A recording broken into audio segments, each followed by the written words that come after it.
ধর্ষকের মৃত্যুর আগে ধর্ষী তাকে মৃত্যুবরণ করতে হয়। এটা হচ্ছে আমাদের সোনার বাংলাদেশ। একজন ধর্ষকের জীবনের মূল্যটা এত বেশি যে তাকে ফাঁসির মঞ্চে দাঁড় করা যাবে না। আমরা বাংলাদেশে কয়জন ধর্ষকের নাম জানি যাকে কঠোর থেকে কঠোরতম শাস্তি দেওয়া হয়েছে, যাকে ফাঁসির মঞ্চে দাঁড় করা হয়েছে? আমরা কি আদৌ কেউ জানি না। অথচ আমরা কতগুলো যারা ধর্ষিত হয়েছে তাদের নাম জানি। অনেক বড় এই লিস্ট, আসলে অনেক বড়, বলে শেষ করা যাবে না। কুমিল্লার তনু, মাগুরার আসিয়া, 2 দিন আগেও কিশোরগঞ্জে 8ম শ্রেণীর একটি ছাত্রীকে বাসা থেকে তুলে নিয়ে ধর্ষণ করা হচ্ছে। বাবার হাতে মেয়ে ধর্ষিত হচ্ছে, ভাইয়ের হাতে বোন ধর্ষিত হচ্ছে। আমরা আসলে নিরাপদটা কোথায়? আমার মনে হচ্ছে আমরা যেন আইয়ামে জাহিলিয়া যুগে চলে গিয়েছি।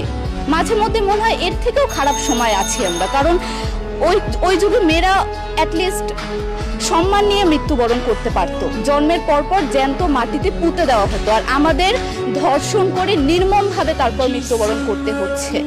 যদি সরকার আমাদের ওই নিরাপত্তা নাই দিতে পারে, তাহলে সরকারের কাছে আমাদের অনুরোধ, আমাদের জ্যান্ত মাটিতে পুঁতে দেখ। আমরা বেঁচে থাকতে চাই না, আমরা সম্মান নিয়ে মৃত্যুবরণ করতে চাই। আমরা এই দেশে থাকতে চাই না যে এই দেশে আমাদের কোনো নিরাপত্তা নেই, যে এই দেশে রাস্তা দিয়ে হাঁটলে আমাদের মধ্যে একটা আতঙ্ক কাজ করে, কখন কি না কি হয়ে যায়।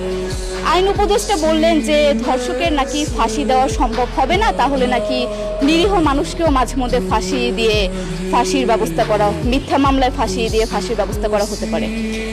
আইন উপদেষ্টার কাছে আমার প্রশ্ন, আল্লাহ না করুক আজকে যদি আপনার কাছের কেউ, আপনার বোন অথবা আপনার স্ত্রী অথবা আপনার মেয়ের সাথে যদি এরকম কোনো কিছু হতো, আপনি কি আসলে এটা বলতে পারতেন যে না, ধর্ষককে ফাঁসি দেওয়া যাবে না?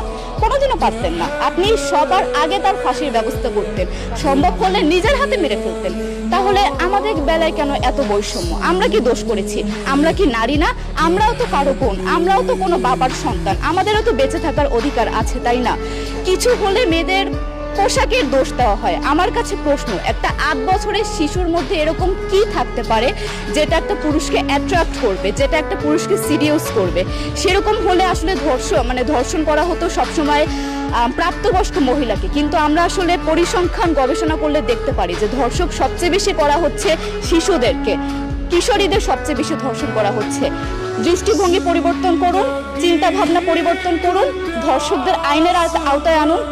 যদি আইন উপদেষ্টা অথবা প্রশাসন যদি ধর্ষকদের শাস্তির ব্যবস্থা না করতে পারে, আমাদের হাতে তুলে দেন, আমরা নিজেদের হাতে শাস্তি দিয়ে দিতে পারবো। এই সাহস আমাদের মধ্যে আছে। বেঁচে থাকার জন্য আমাদের যতটা কঠিন হতে হবে, আমরা কঠিন হওয়ার জন্য প্রস্তুত আছি। আমরা ফাঁসি চাই, ধর্ষকদের কঠোর থেকে কঠোরতম শাস্তি চাই। যতদিন না পর্যন্ত ফাঁসি দেওয়া হবে, যতদিন না পর্যন্ত ধর্ষকদের শাস্তির ব্যবস্থা করা হবে, আমরা আমাদের আন্দোলন অব্যাহত